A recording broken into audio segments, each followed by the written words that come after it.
San Francisco, and this is where Halle Berry narrowly escaped an attempt on her life in Cloud Atlas. Only it's not. It's Glasgow, Scotland. Location trickery.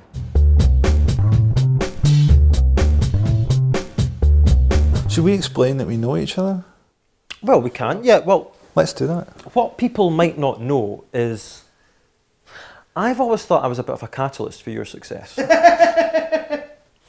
Because we first met at the Tea in the Park Festival when yourself and Miles Jupp were doing comedy inserts and I was interviewing the bands. And then about a year later, I get the message from Miles Jupp saying, Frankie's coming down to London for a few meetings. Can he stay with you? I think those were the meetings for like Mock the Week, all that type of stuff. I was doing office pilots, wasn't I? Yeah, of course. Yeah. I remember that thing with Miles at Tea in the Park. Well, they might do it at Glasgow Green this year. Yeah, you seen that? Yeah. Because they had a thing years ago, it was called Gig on the Green, and I did the comedy tent. And it was like you're going down and it's not like a normal music festival, you're just sort of going, festival goer, student, festival goer, predator. It's like, what's he doing? And it's just like, you know, these like kind of Hogarthian like predators. Stop reality, I wanna get off Colombo. You know, I had a good opportunity to play a really good character, and it's London for London. Yeah. You know, it's not London as a sexy little backdrop. It is in our streets, and it speaks a little bit to our community and our social struggles. The moments of change, Mom, define you. And that will be the only thing you're remembered for.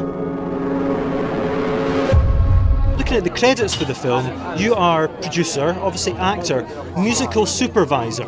Well, No, because you like to DJ, we know that. Yeah, music is a passion of mine, but obviously, you know, just to keep an ear to the ground as to what musically the film says and does.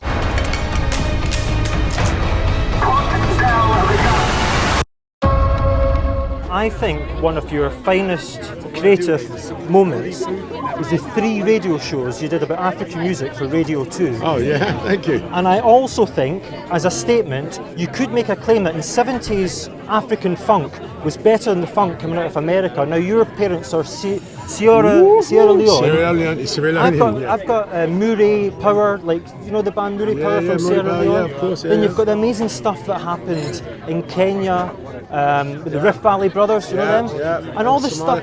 Yeah, you know, you're right. I wouldn't say it was better because, you know, essentially there were carbon copies of American sound. Yeah. But the musicianship is just incredible. But when you get into Afro beats and, you know what Fela did and, you know, that becomes an African sound of its own.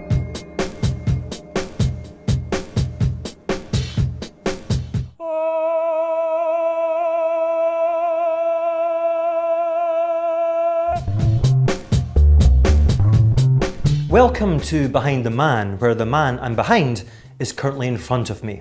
Eddie Kadi, welcome. Thank you very much, Dougie. How are you? I'm good, I'm real good. Now I want to go straight in with a question on stand-up comedy. You're not too sweary on stage, no Fs, no Cs, Ws or indeed Ts. Another person who doesn't swear on stage at least is Jerry Seinfeld.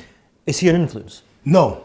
Okay, next question. Maybe you were getting interviewed by someone at the Edinburgh TV Festival and you said that... All right, Richard Osman, didn't Yeah, you said that TV comedy had gone back to the 70s. It's all about ratings. It's what the man on the street kind of likes.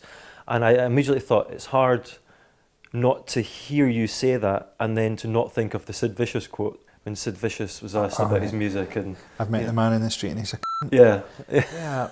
I mean, what I was actually saying was, I think it's slightly different from that, which is you could draw a line between the 70s entertainment and now without having gone through alternative comedy, which was, you know, what I found amazing. And I think that's a kind of sad thing that it's not retained more of the originality of like the 80s. And the thing is, the one TV show that I found I got a real buzz about and was original was Limmy's show, Your Fellow Glaswegian, and that's kind of more a sketch show, you know, it wasn't a sitcom or anything, but I thought he was really, the hit rate in that show was terrific. But how are they not commissioning him to do stuff? So I don't know. You know, if he does that, so it's BBC Scotland, they're not really producing anything else. They don't seem to be doing much comedy, or, you know, certainly not producing it in-house. So they should just be going, do what the fuck you like. We've not had a successful comedy show in 10 years, you've done something that's artistically successful, just make your next thing. This monolithic building behind me belongs to the University of London and was also the inspiration for George Orwell's Ministry of Truth in 1984. Additionally, it was also used as a location in the TV adaptation of Day of the Triffids. In a word, foreboding. Olin gaka kusikisa patu ponanini. Ah, wana kesomo kitoko. Mo ngala ninga osekisa batu po ko na plaisir otala batu. Tango bazo tala ngai batu msu bayaka, bazane sengote, omona mtu azi divorce, mtu azangi musala, metanga zo seka na opese sengo mwana ata po na 2 minutes apamba. I remember growing up, you know, watching Def Comedy Jam stuff, people like Bernie Mac. It was amazing. I was a massive, massive fan of Ronnie Corbett. Two of them, though, sadly not with us anymore, Bernie No, Mac yeah. and Ronnie Corbett. I wonder if we can just have a moment's reflection Absolutely. on their genius. I think if there was one song that I would say to people, you're entry to African funk, you know, from the, whether it be Ghana, Nigeria and all that, Mu Africa by the Rift Valley Brothers is just hands down. You cannot help but feel good about life when you hear that.